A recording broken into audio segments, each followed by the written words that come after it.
Hey Lorain County Hoop fans, welcome back to the season finale of In the Paint, brought to you by our friends at First Federal Savings of Lorain. I'm your host, Rocco Nucci. As always, the one and only Kristen Bauer behind the camera. And again, this is the season finale of In the Paint. Hard to believe. It's been an awesome year here in the Lorain County basketball scene. We had two SWC teams representing the conference at the University of Dayton, I should say, at the Division I State Final Four on the girls' side. We'll start with Midview. What a year it was for the Lady Middies and head coach Brittany McNamara Cole. Hats off to them and then some for the year that they had. It was truly remarkable. They unfortunately fell in the state semifinal round to Cincinnati Princeton. 61-57 was the final score. And you got to give credit to Princeton for a hard-fought game. Of course, Soleil Williams, the Texas A&M commit, she had 19 points, 6 rebounds, and 6 assists in that win over Midview. But I tell you what, Grace Seymour and Erica Baldoza, they were the two girls that Coach McNamara Cole had,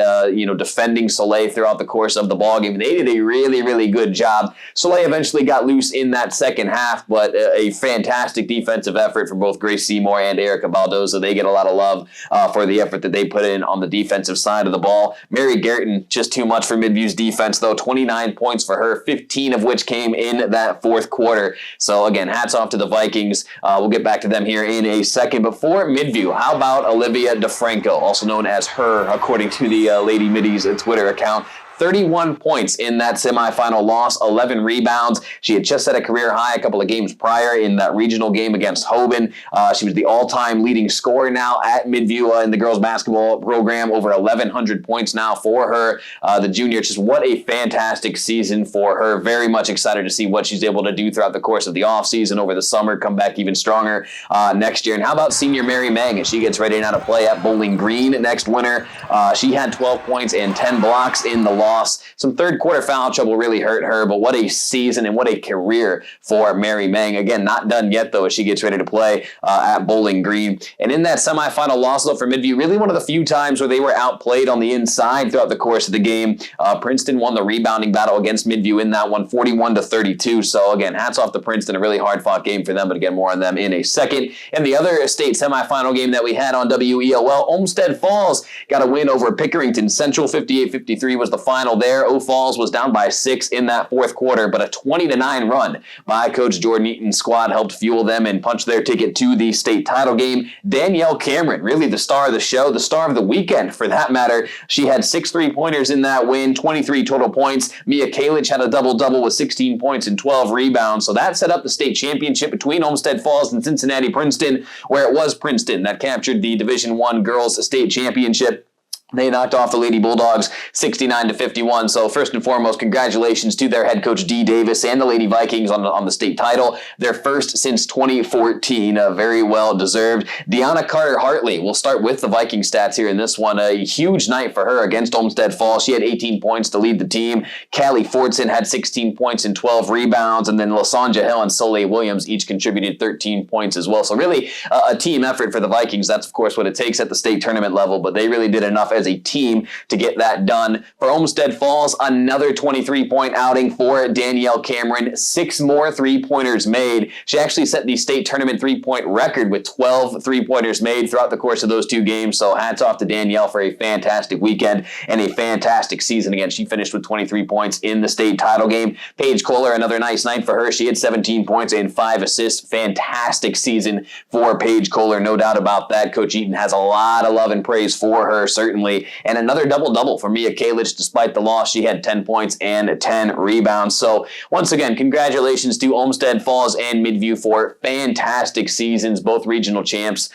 Just awesome to follow along. It was an honor to be along for the ride on WEOL. So again, congratulations to Olmsted Falls and Midview on fantastic seasons. And that kind of brought our season to a close, which also brought along the announcement of Lorain County Mr. and Miss Basketball. We can finally reveal that to you, as Lorain County Miss Basketball, your recipient this year is none other than Mary Mang from Midview. She's only the second Lady Middy ever to win the award since its inception back in the 80s. Monique Ross won the award back in 1998. And Mary, just the numbers speak for themselves. Averaging over 16 points per game, shot it from at a 60% clip from the field, 17 rebounds per game, 4 blocks per game. She holds the school record for single game rebounds with 29 and also single season rebounds with 460 this year. So Mary, an awesome season season. Obviously, the honor well-deserved. And she's third all-time in the state of Ohio for career rebounds with 1,476. So, again, an awesome season and an awesome career for Mary Mang. Well-deserved Lorain County Miss Basketball. And on the boys' side, who other than Ryan Walsh from Elyria? He's the 10th Pioneer to ever bring home the award.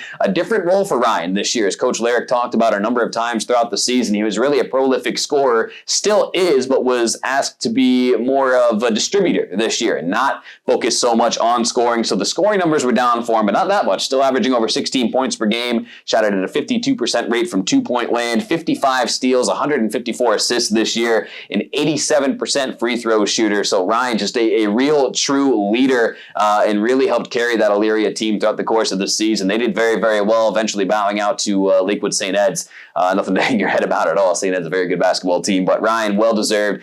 He is your Lorain County Mr. Basketball Award winner. Again, Mary Mang, your Lorain County Miss Basketball Award winner. So this past Sunday, we also had the Lorain County All-Star Games for both the guys and the girls. And how about Midview's Ryan Runster? He comes home with quite a bit of hardware. He won the three-point and the dunk contest for the boys, so congratulations to Ryan.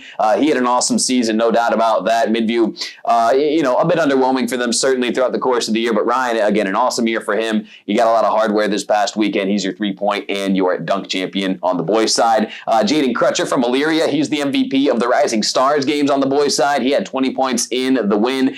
Jake Boynar was the MVP of the All-Star game. Jake, of course, from North Ridgeville. He had a 30-point outing in that game, a fantastic season and a career for Jake Boynar, who will be on to greener pastures once this year comes to a close and he graduates. On the girls' side, in their Rising Star game, junior Grace Kingery from North Ridgeville, she had 17 points, 5 3-pointers. Another girl that I'm very excited to see what she does throughout the offseason and throughout the summer to come back even better next year. Her and Olivia DeFranco will be a lot of fun in that SWC next year, folks. I'll tell you that much. And then Carter McCrae in the girls' All-Star game, she led the way there. She had a game-high 18 points. So that's pretty much it for this season in the Lorain County basketball scene. Once again, got to congratulate Olmsted Falls and Midview for fantastic seasons. Give us a lot of fun stuff to cover on WEOL all the way down at the University of Dayton this past weekend. It was certainly a lot of fun to be along for the ride, so congratulations to both of them. Congratulations to all of our coaches and athletes on fantastic seasons, and we thank our coaches and athletes for giving us such a fun season to follow along with. The athletic directors get some love in there as well. So it's just an awesome Lorain County basketball season once again. So again, that'll pretty much do it for this year in Lorain County basketball. What's up next? Well, spring sports. You got to stay tuned to WEOL and the Chronicle Telegram for all of our spring sport coverage. So for one final time, for Kristen Bauer behind the camera, I am your host, Rocco Nushi. You've been watching In the Paint, brought to you by our friends at First Federal Savings of Lorain. Enjoy the offseason, folks. We'll see you guys next year.